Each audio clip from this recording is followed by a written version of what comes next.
परीक्षण के लिए भेज दिया गया है। प्रकरण में साक्ष्य संकलन की कार्रवाई चल रही है और प्राप्त साक्ष्यों के आधार पर अग्रिम कार्रवाई संपादित की जाएगी।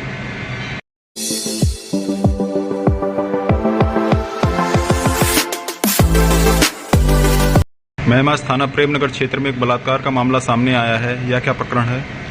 थाना प्रेमनगर क्षेत्र के ही बिजौली चौकी क्षेत्र की रहने वाली एक पीड़िता ने थाना प्रेमनगर पर आज एक लिखित शिकायती प्रार्थना पत्र के द्वारा बलात्कार की शिकायत दर्ज कराई है। इस प्रकरण में थाना प्रेमनगर पर समुचित धाराओं में एफआईआर पंजीकृत कर ली गई है।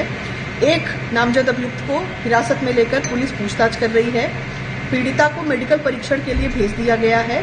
प्रकरण में साक्ष्य संकलन की कार्रवाई चल रही है और प्राप्त साक्ष्यों के आधार पर अग्रिम कार्रवाई संपादित की जाएगी। आप देख रहे हैं जमीनी हकीकत न्यूज नेटवर्क अपडेट झांसी से। झांसी यूपी में चलती कार में 17 साल की लड़की से गैंग रेप का मामला झूठा निकला। वह अपने बॉयफ्रेंड से शादी करना चाहती थी। घर से भागकर शहर में आ गई। बॉयफ्रेंड के इंतजार में घूमती रही। खुद ही अपनी मांग में सिंदूर भर लिया। फिर वो अपनी बुआ के घर पहुंच गई। बुआ की फैमिली ने पड़ोसियों को फंसाने और पैसे ऐंठने के लिए गैंग रेप की कहानी रच डाली। पुलिस ने इस लड़की की बुआ और फूलवती और बेटे मनीष परिहार को किया गिरफ्तार। बने रहिएगा ताज़ा तरीन अपडेट के लिए जमीनी हकीकत न्यूज नेटवर्क के साथ। आप देख रहे हैं एमएच रजा वाहिदी की रिपोर्ट। एक सामूहिक दुष्कर्म का एक मुकदमा दर्ज कराया गया था। दर्ज करने के पश्चात जो नामजद अभियुक्त है उन दोनों को पुलिस ने पकड़ के पूछताछ शुरू की थी। आज उस सामूहिक दुष्कर्म का जो विवेचना में पूरा कहानी पलट गई है। इसमें जो पीड़िता द्वारा जब शुरुआत में बताया गया कि घर से निकलते ही एक सफ़ेद गाड़ी में दो लोग इनको बिठाकर ले गए थे, इस बात को पुष्टि करने के लिए घर के आसपास जो लगा हुआ सीसीटीवी कैमरा को देखा गया था।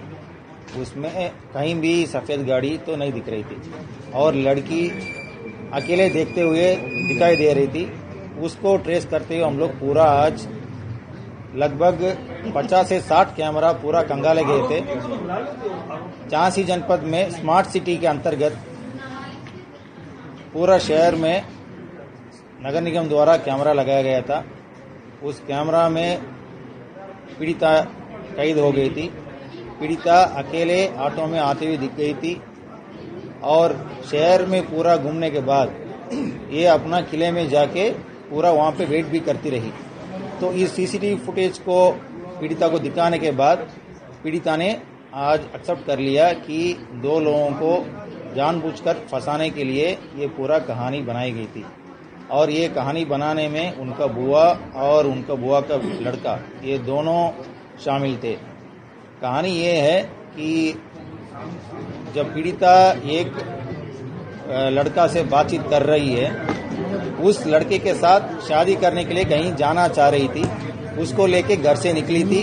घर से निकलते के पश्चात एक दुकान में जाके अपना पायल और एक बिछिया भी खरीदी थी।